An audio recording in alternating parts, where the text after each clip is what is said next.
জুনাইত বৃহস্পতিবাৰে গোৰ্খাসকলৰ গোৰ্খা গৰ্জন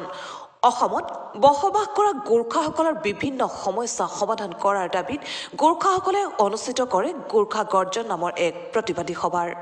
গোৰ্খাসকলক জনজাতি কৰা স্বায়ত্তশাসন পৰিষদ গঠন ডিপুটাৰ সমস্যা সমাধানৰ ক্ষেত্ৰত অসম চৰকাৰে আজিলৈ নেদেখুৱালে কোনো সদিচ্ছা যাৰ বাবে গোৰ্খাসকলে নিজৰ অধিকাৰ ন্যায্য প্ৰাপ্তিৰ দাবীত গ্ৰহণ কৰে এই গোৰ্খা গৰ্জনেৰে প্ৰতিবাদী কাৰ্যসূচী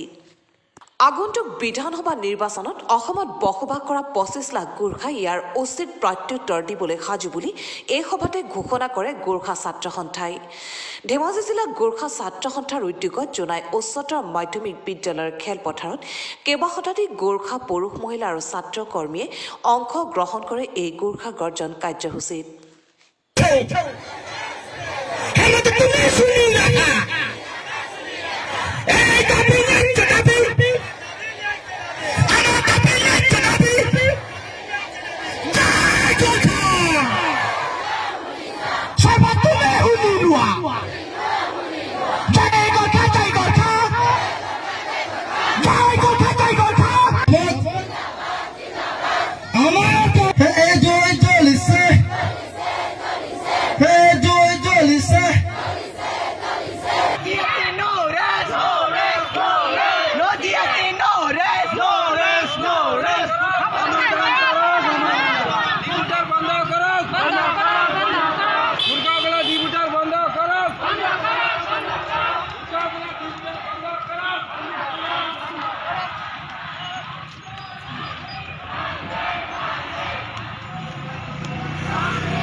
সমস্যা দূৰ কৰক সমস্যা দূৰ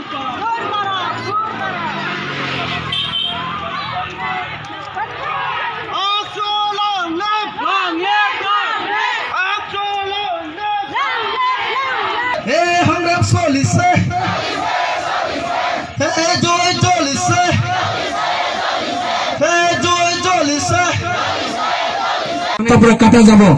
বিভিন্ন আমাৰ যে সৰকাৰি এটা যে আঁচনি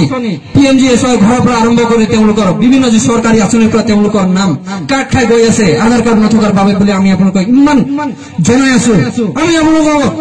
বিভিন্ন সময়ত মেমৰেণ্ডাম হওক বা শান্তিপূৰ্ণভাৱে আমি আপোনালোকক আহ্বান জনাই আছো কিন্তু আমি এতিয়া ভাবিবলৈ বাধ্য হৈছো যে শান্তিপূৰ্ণভাৱে যদি আমি আপোনালোকক আহ্বান জনাও এই শান্তিপূৰ্ণ আমাৰ শান্তিৰ বাৰ্তা কিন্তু আপোনালোকে বুজি নাপায় ধেমাজি জিলা সমিতিৰ উদ্যোগত আৰু বিভিন্ন আঞ্চলিক সমিতিৰ সহযোগত আমি গোৰ্খা গৰ্জন কাৰ্যসূচী আমি হাতত লৈছো যে যোৱা 2016 চনত অসম চৰকাৰত মানে বিজেপি নেতৃত্বাধীন চৰকাৰে বিভিন্ন জাতি জনগোষ্ঠীৰ